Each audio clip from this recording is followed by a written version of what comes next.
Respected Rector, the Don Bosco Institution, the Principal, Father Raj, my good friend, and evergreen youthful communicator, Sanjay Pinto, and his better half, who still continues to be better and not bitter, the parents of these protégés of the Star Academy, and above all the young bright stars who we heard in action a little while ago.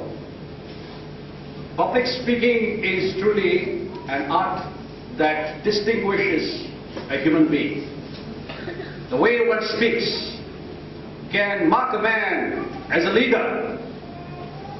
Obama made one speech at the Democratic Convention, and that set him up as a serious candidate for presidency when he was nowhere on the radar scene before that. That one speech changed his history, and whether it changed the history of the US is yet to be seen. So speeches can give a twist to history. In fact, the history of the world is marked by great speeches. We go back in time, we find a great orator. Who was the greatest orator of all time? Demosthenes.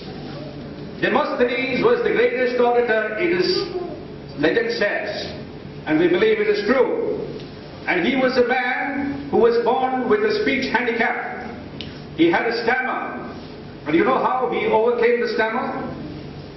You didn't tell them that lesson. You left some lessons for me. Good. He used to go to the beach, and he was born in Greece, so he had a lot of beach around. So he went to the beach, took some of those fine pebbles. You have seen the pebbles on the beach? Yeah. And he filled his mouth with those pebbles. And he used to try to make noises, shout out. And that corrected his speech defect. And later on he went on to be one of the greatest orators of all time. While Cicero, the Roman orator, was a silver-tongued orator, and they say that when Cicero spoke, people applauded. But when Demosthenes spoke, they were ready to march against their enemies. So two types of speeches. Speeches that move people to action. And there are speeches that can just arouse the emotions of people. So one needs to learn these skills. Debating, well, we saw these young debaters. Now the young debaters were saying that public speaking is more important than sports.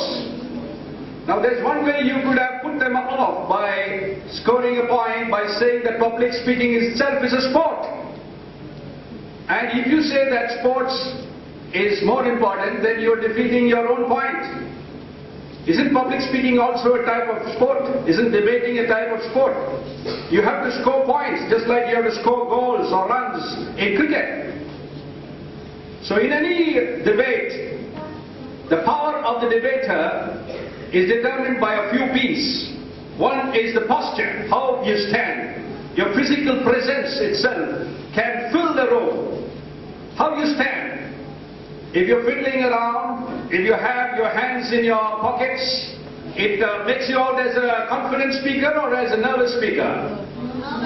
As a nervous speaker, you want to hide yourself. In fact, this concept of this podium itself came up because in order to hide the nervousness of the communicator.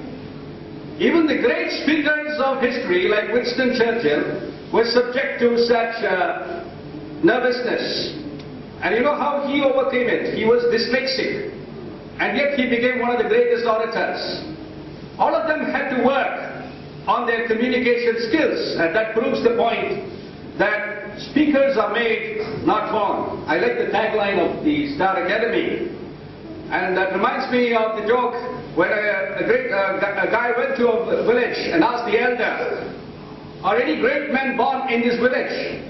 The elder looked up and said, "No, only babies." So everywhere it is only babies that are born. We are all born babies, we are born at the same level. But how we develop depends on the ASK of life. What is ASK? Ask, yes. What does ASK stand for? Questions, yes, asking questions. But ASK stands for the secret of success in any field, including public speaking, debating, communication, and sports. A stands for attitude. Your attitude should be right. If your attitudes are not right, you're bound to be wrong. You're bound to get it wrong. You're bound not to succeed. If your attitudes are right, you're bound to succeed. You may have a series of failures, but at the end of it, you will succeed. Like Abraham Lincoln, another great communicator, known now as a great communicator, but when he started off, he was a diffident young lawyer. He came from a background that did not make him out to be confident, a confident speaker. But then the poverty and his hardship and his sense of character hardened him, and he gave one of the greatest speeches of all of history, the Gettysburg Address.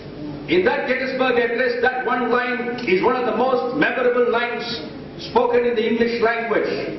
The definition of democracy. What is the definition of democracy? Government of the people, by the people, and for the people. So these lines resound through the ages. And similarly, all the other speakers like Winston Churchill, at the time it was mentioned in the debate, at the time of the World War, when the British morale was low, in fact the morale of much of Western world, including the colonies like India, was at a very low ebb. At that time, this man who was known for his doggedness, for his indefatigable optimism, that he came up. So the occasion throws up the speaker. You wait for the moment when you have to give a speech, but while you are waiting, let the words roll in your mind. Behind every silver-tongued orator, there is a golden mind. The mind has to be churning always. The gold has to be really melting in the furnace of thought. That is why I like the proverb which says, an apt word spoken is like apples of gold in settings of silver. You have heard the proverb that silence is golden and speech is silver. That is not true. As a public speaker, all of you would agree with me that speech is far more valuable than silver, than silence. So silence is actually silver and speech is golden. But the kind of speech that we hear most of the time is not coming out of a lot of thought. So if you want to be a good speaker, you don't wait till your name is called. You don't wait till you're given an occasion or topic. Your mind should be always turning, like a furnace that melts gold. And then at the appropriate time, that appropriate moment will come.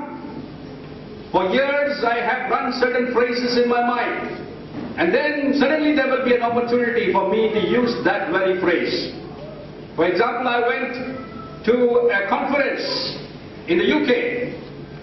And we were all asked to speak. And then I remember a particular phrase that had come up in my mind, which was very appropriate, and it was in fact cited as one of the most memorable bylines for that entire conference, which was attended by delegates, future leaders from India, Pakistan, Sri Lanka, and all of South Asia.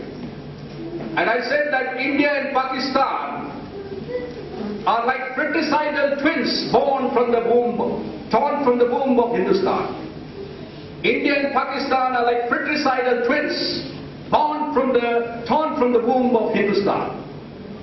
And that was cited as one of the most memorable phrases, even though I had put together the whole, the expression many years before. So when you leave, as you graduate out of this academy, this is a beautiful opportunity that Sanjay Pinto has created. We never had this kind of an opportunity in school. We all had to learn our skills by trial and error, the hard way, by burnout, by having people laugh at us. We developed the confidence. But here you're being put through a lot of training. Now you've got the tips. Now don't rest with those tips. Let those tips churn your mind. Keep turning in your mind. And then you use the principle of attitude. What should my attitude be as a speaker?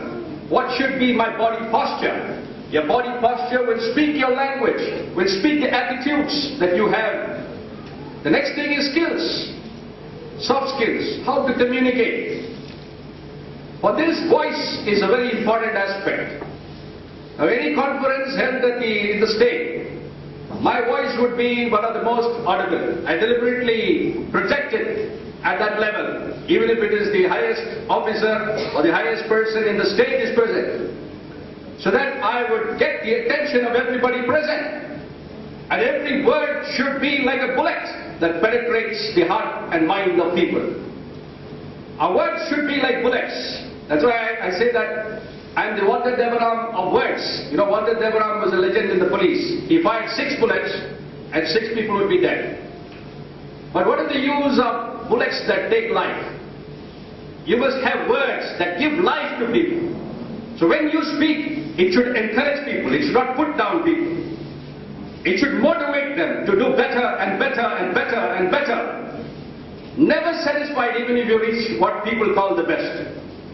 So let the spirit of excellence pervade your minds today as you graduate out of this wonderful new academy. I congratulate the principal, the management for having co-hosted this great platform, and the parents for having encouraged your children to develop these skills at this early stage. Thank you.